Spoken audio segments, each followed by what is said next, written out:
नमस्कार दोस्तों, स्वागत है आपका अपने YouTube channel I S P S S academy में। और देखिए, आपकी जो आने वाली परीक्षा है UP P C S J की, तो मैं इस वीडियो के माध्यम से मैं आपको जो है पॉलिटी के जो क्वेश्चन प्रीवियस ईयर जितने भी पूछे गए हैं, तो मैं आपका उन क्वेश्चंस का मैं आपके रिवीजन करवा रहा हूं, जिसमें मैंने लगभग 99 क्वेश्चन मैंने करवा दिया। और हमारा जो चैप्टर चल रहा है वो है मूल अधिकार से संबंधित अभी तक जितने भी क्वेश्चन आए थे, तो उन्हीं का मैं आपको रिवीजन करवा रहा हूँ। तो प्रीवियस ईयर जो क्वेश्चन है, तो आज हमारा क्वेश्चन नंबर 100 से स्टार्ट करेंगे और लगभग 50 क्वेश्चन मैं आपको जो है रिवीजन करवा दूंगा प्रीवियस ईयर का। तो चलिए स्टार्ट करते हैं। तो हमारा जो 100 नंबर क्वेश्चन कह रहा है कि विच कॉन्स्टिट्यूशनल अमेंडमेंट अथॉराइज जो है state to make provision for reservation in matter of promotion in the service under the state in favour of schedule caste and schedule tribes. तो क्वेश्चन ये कह रहा है कि दो reservation in matter of promotion in the service under state. देखिए, reservation का जो प्रमोशन के लिए जो रिजर्वेशन की जो बात हुई थी कि जो जॉब में है उनके प्रमोशन में जो रिजर्वेशन दिया गया, तो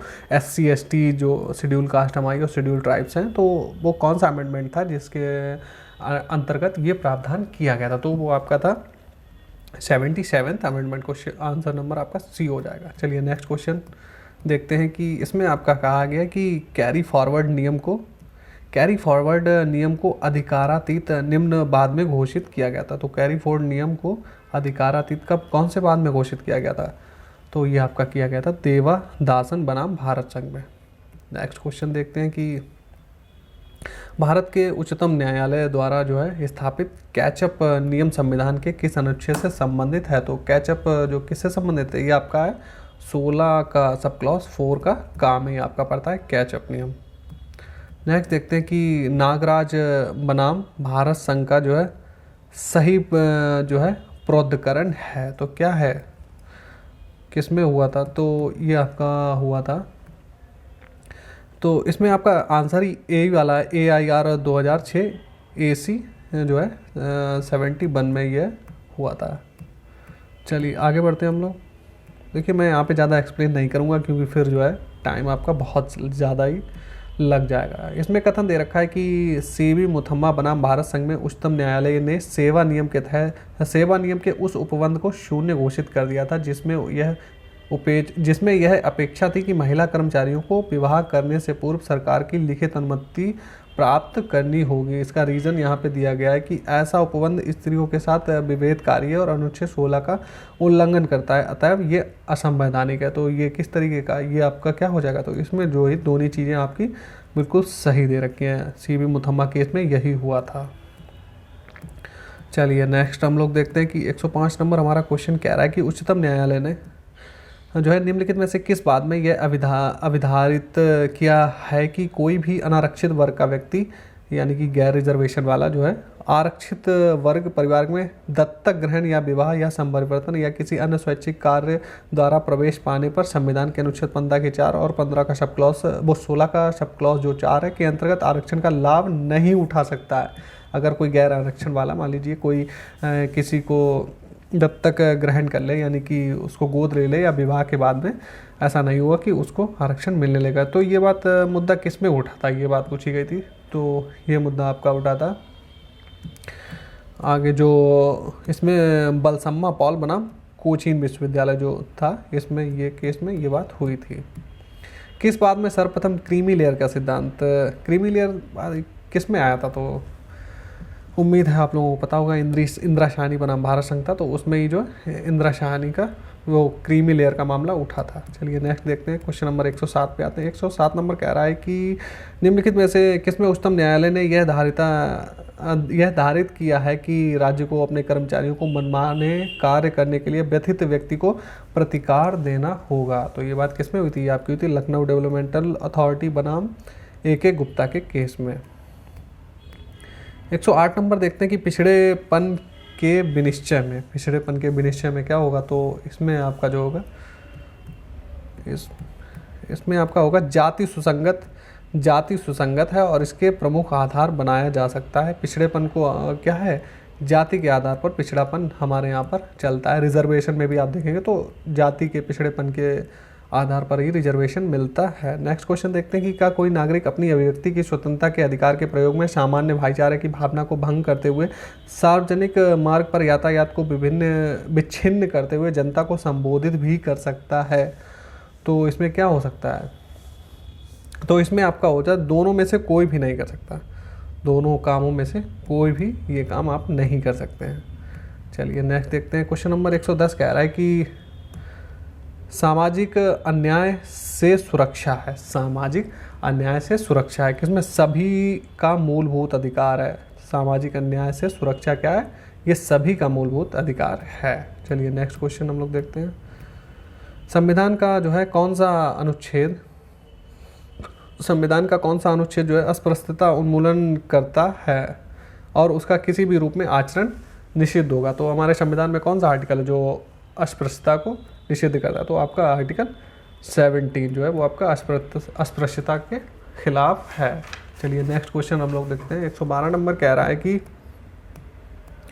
क्वेश्चन नंबर 112 कह रहा है कि संविधान के कौन सा वही अस्पृश्यता वाला, अभी हम लोग देख चुके हैं आर्टिकल, इसमें 17 हो जाएगा आपका। नेक्स्ट देखते हैं आर्टिकल 17, ये भी आप अस्पृश्यता देख ही चुके हैं हम लोग। आर्टिकल 17 में protection of civil rights act में किस अनुच्छेद में protection of civil right act जो है निम्न में से किस अनुच्छेद के कार्यान्वयन में जो है अधिनियमित होता है? तो किस में होता है? वही अस्पृश्यता ही वाला है, अनुच्छेद 17। नेक्स्ट हम लोग देखते हैं क्वेश्चन नंबर 115 देखते हैं कि निम्न में से किसके अंतर्गत भारत में अस्पृश्यता को समाप्त घोषित किया गया? तो किसके द्वारा? हमारे संविधान के द्वारा, क्योंकि हमारा संविधान में ही आर्टिकल 17 दिया हुआ है जो इसका विरोध करता है। 116 नंबर कह रहा है कि क्या कोई भी भारतीय नागरिक किसी भी विदेश राज्य से उपाधि ग्रहण कर सकता है? तो वो कौन सी स्थिति होगी जब ग्रहण कर सकता है? हाँ, ग्रहण कर सकता है, परंतु भारत के राष्ट्रपति की पूर्वानुमति के पश्चात ही कोई उपाधि जो है विदेशी राज्य से ग्रहण वो कर सकता है। चलिए क्वेश्चन नंबर 117 कह रहा है कि a citizen of India who holds any office of profit or trust under the state can not accept any title from the foreign state without the consonant the.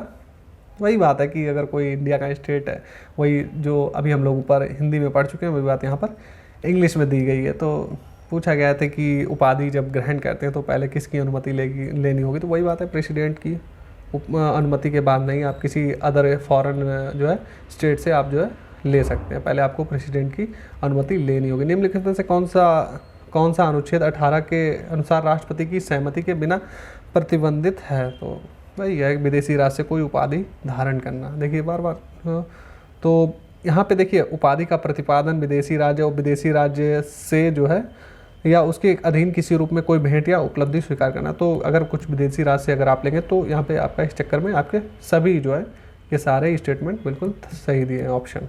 चलिए नेक्स्ट देखते हैं कि press की स्वतंत्रता निम्नलिखित के हित में निर्बंधित नहीं किया जा सकता है। तो प्रेस पर जो है आप प्रतिबंध कब नहीं लगा सकते? जनहित के मामले में जो है आप प्रेस पर जो है प्रतिबंध नहीं लगाएंगे अगर कोई जनहित से जुड़ा हुआ मामला है।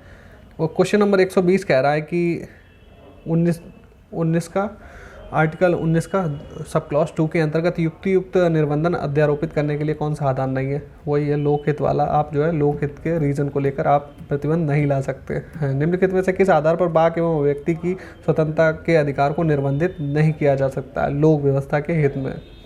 देखिए एक ही क्वेश्चन कितनी बार घुमा फिरा के आपसे पूछा गया। देखिए यहाँ पे लोक हित में भी आ जाएगा और सर्वसाधारण के हित में भी आ जाएगा। तो आप यहाँ पे सर्वसाधारण हित में जो आता है तो यहाँ पे आपका एरिया जो है थोड़ा सा ब्रॉड हो जाता है, तो यहाँ पे इस वजह से आपका ऑप्शन नंबर डी सही हो जाएगा। क्वेश्चन नंबर 122 देखते हैं। अब freedom of press in India is, तो फ्रीडम ऑफ प्रेस इंडिया में क्या है? तो क्या है? Implied in the rights of freedom of expression, व्यक्ति की स्वतंत्रता की आज़ादी का जो है इससे जुड़ा हुआ है। 123 नंबर कह रहा है कि उच्चतम न्यायालय ने जो है किस बात में यह अभिनिर्धारित किया कि तीव्र गति से विचारण एक मूल अधिकार है जो संविधान के अनुच्छेद 21 में अंतर्निहित है? तो ये किस में कहा था? ये आपका होशनारा खातून बना गृह सचिव बिहार राज्य के बाद में ये बात हुई थी। चलिए क्वेश्चन नंबर 124 पे आते हैं कि अनुच्छेद 19 द्वारा प्रदत्त स्वतंत्रताएं, अनुच्छेद 19 के अंतर्गत जो आपको स्वतंत्रताएं मूल अधिकार आपका अनुच्छेद 19 में क्या है कि स्वतः निलंबित हो जाती हैं, जबकि अनुच्छेद 352 के अंतर्गत जो है आपातकाल की घोषणा निम्न आधार पर की गई हो। तो यहाँ पे ये पूछ रहा है जो आपका अनुच्छेद 19 में जो आपको स्वतंत्रताएं दी गई है मौलिक अधिकार के रूप में, तो अनुच्छेद 352 के अंतर्गत जो आपातकाल लगता है तो वो कौन सा आधार है जिस आधार पर आपका अनुच्छेद 19 को जो है गवर्नमेंट जो है प्रतिबंधित कर देती है। तो आपका युद्ध और बाह्य आक्रमण, अगर जो आप देश पे अगर कोई दूसरा देश हमला कर दे तो बाह्य आक्रमण या युद्ध जैसी स्थिति में आपका अनुच्छेद जो है 19 से जो है समाप्त हो जाता है, आपका जो है ये अधिकार छीन लिया जाएगा। क्वेश्चन नंबर 125 देखते हैं। तो 125 नंबर कह रहा है कि भ्रमण की स्वतंत्रता पर निम्नलिखित में से किस आधार पर राज्य द्वारा निर्बंधन लगाया जाता है। जो आपको भ्रमण की स्वतंत्रता मिली हुई है, देखिए अनुच्छेद 19 जो है आपका प्रतिबंध जो इसको कर दिया जाता है, तो इसमें ही आपका भ्रमण की स्वतंत्रता भी आती है। तो कब कर दी जाएगी, किसी अनुसूचित जनजाति के संरक्षण के आधार पर भी जो है इसको प्रतिबंधित कर दिया जाता है, क्योंकि वहाँ पर सेंसिटिव मामला होता है। अगर एसटी जो कैटेगरी होती है वो जंगलों में रहती है, अगर मान लीजिए कोई नॉर्मल इंसान वहाँ जाएगा तो कहीं ना कहीं उनको हानि ना हो जाए, इस वजह से प्रतिबंधित हो जाता है उनका इलाका। 126 नंबर कह रहा है कि संविधान के अनुच्छेद 19 में प्रदत्त मूलभूत स्वतंत्रताएं प्राप्त हैं, किसको प्राप्त है। अनुच्छेद 19 के अंतर्गत जो मूल अधिकार है ये आपका किसको किसको प्राप्त है, यही बात यहाँ पर कही गई है। तो ये आपका भारत के नागरिकों को ही प्राप्त है जो अनुच्छेद 19 में दिया हुआ है, बाकी ऐसा नहीं कि विदेशियों को भी ये मिल जाएगा। चलिए नेक्स्ट क्वेश्चन नंबर 127 कहते हैं निम्नलिखित बातों में से किस बात में यह अभी निर्धारित किया गया है कि ऋषिकेश नगर पालिका क्षेत्र के अंतर्गत अंडे बेचने पर लगाया गया निषेध संविधान के अनुच्छेद 19(1) के जी का उल्लंघनकारी नहीं है। तो ऐसा किस बात में हुआ था, ये आपका हो गया था ओम प्रकाश बनाम जो है उत्तर प्रदेश राज्य में। चलिए नेक्स्ट हम लोग देखते हैं। अगला क्वेश्चन आपका है क्वेश्चन नंबर 128। तो 128 नंबर कह रहा है कि कौन सा जो है कथन भारतीय संविधान के अनुच्छेद 19 के संबंध में सही नहीं है। तो नहीं इस पर पूछा गया, तो कौन सा नहीं सही है। तो अनुच्छेद 19 में प्रदत्त की गई स्वतंत्रताएं किसी भी व्यक्ति को प्राप्त है, किसी भी व्यक्ति को नहीं, सिर्फ भारत के नागरिकों को प्राप्त है, किसी भी व्यक्ति को नहीं प्राप्त है ये। चलिए क्वेश्चन नंबर 19 आपका कह रहा है कि 19 द्वारा प्रत्याभूत स्वतंत्रताओं के प्रवर्गों की संख्या अनुच्छेद 19 के अंतर्गत कितनी आपको स्वतंत्रताएं प्राप्त हैं। तो आपको कुल 6 स्वतंत्रताएं प्राप्त हैं। कौन कौन सी प्राप्त हैं ये अगर आपको डिटेल में पढ़ना है तो मेरी पॉलिटी की क्लास में जाके देख सकते हैं। तो यहाँ पे बस आप लोग अपना रिवीजन करिए, उम्मीद है कि आप लोगों ने ये सब चीज़ें पढ़ रखी होंगी। वाणी एवं अभिव्यक्ति की स्वतंत्रता में निम्नलिखित सम्मिलित हैं। तो वाणी एवं अभिव्यक्ति की स्वतंत्रता में क्या क्या चीज़ें सम्मिलित हैं तो आपको बताना था। तो इसमें आपकी प्रदर्शन का अधिकार, सिनेमा फिल्म को दिखाने का अधिकार, प्रेस का अधिकार, तो ये सभी चीज़ें इसमें सम्मिलित की गई हैं। चलिए नेक्स्ट क्वेश्चन पे आते हैं। क्वेश्चन नंबर 131 कह रहा है कि संविधान के पाठ के अनुसार भारत की संप्रभुता और जो है अखंडता के जो है आपके हित में निम्नलिखित में से किस आधार पर युक्त निर्बंधन आरोपित, वही है कि प्रतिबंध लगाया जा सकता है। तो कब लगाया जा सकता है, वाक और अभिव्यक्ति की स्वतंत्रता का अधिकार जो है इस पर प्रतिबंध लगाया जा सकता है। कब, जब भारत की संप्रभुता एवं अखंडता के हित में कोई प्रॉब्लम क्रिएट हो जाएगी। क्वेश्चन नंबर 132 पे आते हैं कि संविधान जो अनुच्छेद संविधान का है 19(2) का सब क्लॉज 2 में के अंतर्गत हेकलिन टेस्ट संबंधित है। तो हेकलिन टेस्ट किससे संबंधित है, तो हेकलिन टेस्ट आपका शालीनता एवं नैतिकता से संबंधित है, हेकलिन टेस्ट। नेक्स्ट क्वेश्चन 133 संगम बनाने का अधिकार जो है किस में सम्मिलित है। संगम बनाने के अधिकार में क्या सम्मिलित है, यहाँ पे पूछा गया। संगम आप इस तरीके से जैसे कि कोई नई पार्टी बनानी हो तो इस तरीके का अधिकार किस में सम्मिलित होता है, आपका किसी संघ का सदस्य होने से मना करने का अधिकार इसमें सम्मिलित है। चलिए नेक्स्ट आते हैं। इसमें आपका मैचिंग का क्वेश्चन दे रखा है, तो काफ़ी अच्छा क्वेश्चन है, पूछे जाने की संभावना है। तो सम्मेलन की स्वतंत्रता वही है अनुच्छेद 19 के अंतर जो आपके सब क्लॉज हैं, तो उन्हीं को आपको मैचिंग से क्रम से लगाना है। तो इसमें हम लोग देखेंगे तो सम्मेलन की स्वतंत्रता हमारी किस में है, तो आपकी मिलेगी 19 के सब क्लॉज 3 में। और जो आपकी वृत्ति, व्यापार और उपजीविका की आपको स्वतंत्रता कहाँ पे दी गई है, आपके 19 के आपका जो सब क्लॉज 4 है उसमें जो इसमें 19 के 6 में आएगी वृत्ति एवं व्यापार। अभिव्यक्ति की स्वतंत्रता आपकी किस में आएगी, आपकी आएगी 19 के सब क्लॉज 2 में। और संगम बनाने की स्वतंत्रता 19 के 4 में आपको मिलती है। तो चलिए नेक्स्ट क्वेश्चन पे आते हैं हम लोग।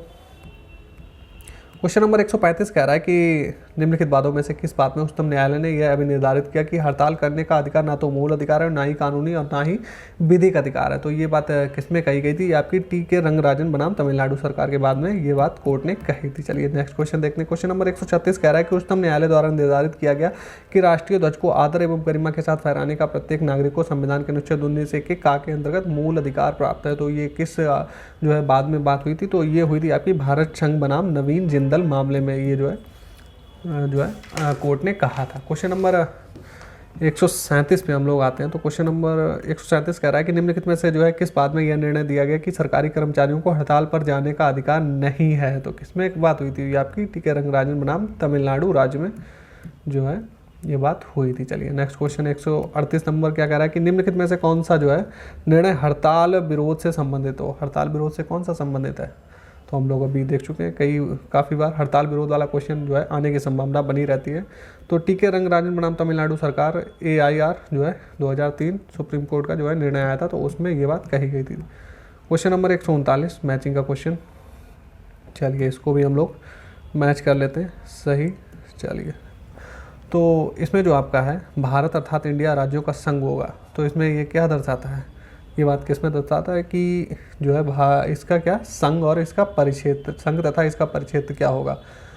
तो विचार अभिव्यक्ति तथा पूजा की स्वतंत्रता, तो ये आपकी किस में आएगी? स्वतंत्रता के अधिकार में आएगी। भाषण एवं अभिव्यक्ति की स्वतंत्रता किस में आएगी आपकी? तो आपकी जो भाषण एवं अभिव्यक्ति की जो स्वतंत्रता है, एक मिनट ये तो थोड़ा सा मिस्टेक हो गई, चलिए फिर से मिलाते हैं। तो इंडिया अर्थात भारत राज्यों का एक संघ है, तो ये किस में आएगी? ये आपकी आएगी 3 में। और जो विचार एवं विचार अभिव्यक्ति तथा पूजा की स्वतंत्रता ये जो आपकी आएगी, ये आएगी प्रस्तावना में। और अगर आप देखेंगे कि भाषण एवं अभिव्यक्ति की स्वतंत्रता, तो ये आपका स्वतंत्रता का अधिकार के अंतर्गत आती है। और अल्पसंख्यकों के हितों की सुरक्षा किस में होती है? सांस्कृतिक एवं शैक्षिक अधिकार उनको दिया गया है। किसमें? आर्टिकल 29 और 30 जो है किससे? अल्पसंख्यकों के जो है अधिकारों से जुड़े हुए हैं, 29 और 30। क्वेश्चन नंबर 140 कहता है कि अधोवर्णित अधिकारों में से कौन सा भारत के एक नागरिक को संविधान के अनुच्छेद 19 के अधीन जो है मूल अधिकार के रूप में प्रत्याभूत है? तो कौन सा है वो? तो इसमें जो आपका पड़ेगा वो है शांतिपूर्वक और निरायुध सम्मेलन करने का अधिकार जो है अनुच्छेद 19 के अंतर्गत आता है। जो अनुच्छेद 19 के सब क्लॉज दिए हैं उनमें से एक ये भी है। चलिए क्वेश्चन नंबर 141 कह रहा है who gave dissenting judgement in Sabarimala case में कौन सा जज था जिसने जो है निर्णय दिया था? तो वो आपके थे जस्टिस इंदु मल्होत्रा। नेक्स्ट देखते हैं 142 नंबर क्वेश्चन। निम्न में से कौन सा जो है अधिकार संविधान की धारा 21 की परिधि में नहीं आता? अनुच्छेद 21 के अंतर्गत कौन सा नहीं आता है? तो जो आपका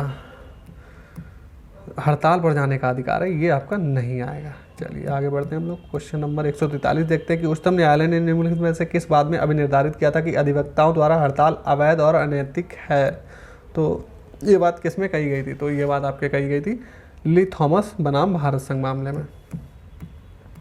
क्वेश्चन नंबर 144 देखते हैं कि निम्नलिखित में से किस बात में 5 न्यायमूर्तियों की संविधान पीठ ने संप्रेक्षित किया कि स्थगन का सिद्धांत विचारण पूर्ण होने तक निर्दोष माने जाने के अभियुक्त का अधिकार के साथ जो है मीडिया के अभिव्यक्ति की स्वतंत्रता के अधिकार के साथ संतुलन पर केंद्रित है? तो ये कौन से केस में ये बात हुई थी? तो ये आपकी हुई थी सहारा बनाम Sahara India real estate corporation limited एवं अन्य बनाम भारतीय प्रतिभूति, वही है सेबी के साथ में। 145 निम्न में से कौन सा अधिकार मौलिक अधिकार नहीं है? तो इसमें जो आपको ऑप्शन दिए हुए तो इसमें से आपको बताना था कि कौन सा आपका मौलिक अधिकार नहीं है। संगम एवं संघ बनाने का अधिकार, ये तो आपका मौलिक अधिकार 19 के अंतर्गत आता है। भारत में सर्वत्र आबाद, ये आपके देखिए 19 के जो सब क्लॉज हैं उसके अंतर्गत आएंगे। और क्या है आपके राज्य के किसी क्षेत्र में निवास करना, व्यापार, ये सब आता है। संपत्ति का अर्जन नहीं, अब ये नहीं रहेगा मूल अधिकार, क्योंकि ये आपका खारिज करके कहाँ पे पहुंचा दिया, ये कानूनी अधिकार बना दिया। ये आपका आ गया और 300 के काम में आपको रख दिया गया है संपत्ति का अधिकार। पहले ये मूल अधिकार ही था लेकिन अब इसको निरस्त कर दिया गया है। चलिए नेक्स्ट देखते हैं कि निम्नलिखित अनुच्छेदों में से किसमें संपत्ति का अधिकार निहित है? तो आपका अनुच्छेद 301 के अंतर्गत रख दिया गया है। 147 नंबर क्वेश्चन कह रहा है कि निम्नलिखित अधिकारों में से कौन सा एक भारतीय नागरिकों को मूल अधिकार के रूप में प्राप्त नहीं है? तो संपत्ति का अधिकार प्राप्त नहीं है। इंपॉर्टेंट क्वेश्चन है, पूछे जाने की संभावना है इस बार। संपत्ति का अधिकार है तो क्या है, एक विधिक अधिकार है। विधिक अधिकार भी नहीं इसको बोलेंगे, ना तो ये मूल अधिकार में आएगा, ना ही नीति निर्देशक के तत्वों के अंतर्गत आएगा, ये अभी कोई नहीं, फिलहाल तो नहीं है। विधिक अधिकार भी इसको एक तरीके से विधिक माना भी जाता है, लेकिन ये सिर्फ और सिर्फ संवैधानिक अधिकार, यहाँ पे व्याख्या के हिसाब से अगर आप देखेंगे कि अनुच्छेद 300 का में जो है संपत्ति का अधिकार क्या है, संवैधानिक अधिकार है। तो ये हमारा आप कर दिया गया संवैधानिक अधिकार। पहले कौन सा था, पहले था हमारा मूल अधिकार। संपत्ति का अधिकार क्या है, तो हमारा संवैधानिक अधिकार है। चलिए लास्ट क्वेश्चन हम लोग देखते हैं। लास्ट क्वेश्चन कह रहा है कि हमारा कि सूचना का अधिकार अधिनियम 2005 की जो निम्न धाराओं में से किस धारा में सूचना पद को परिभाषित किया गया। सूचना जो पद है, सूचना जो आपका टर्म है, ये जो परिभाषित है, डिफाइन किस में किया गया। तो आपकी ये धाराएं देखिए, ये जितनी भी आपकी धाराएं देखी इनमें से किसी में भी नहीं है। तो जो क्वेश्चन पूछा गया था तो वो हटा दिया था कमीशन ने। तो उसके बाद अच्छा बात करें कि ये है किस में, तो ये 19, ये आपकी धारा 2F में पड़ेगा। ये आपकी धारा 2F में पड़ता है। तो ऑप्शन में 2F तो आपकी थी नहीं, तो इसलिए आपकी G थी, H भी थी, AI थी और I थी, तो F नहीं थी। लेकिन ये पड़ता है किसमें, 2 के F में पड़ता है। तो इस चक्कर में जो है ये क्वेश्चन हटा दिया था कमीशन। तो फिर आज के 50 क्वेश्चन हो गए। तो फिर मिलेंगे हम लोग नए वीडियो में 50 क्वेश्चन के साथ में। तब तक आप लोग रिवीजन करिए बेहतर तरीके से, और भी वीडियो जो है रिवीजन के आपके मिल जाएंगे हमारे प्लेटफॉर्म में कुमार सर के द्वारा। तो चलिए फिर मिलते हैं नेक्स्ट वीडियो में।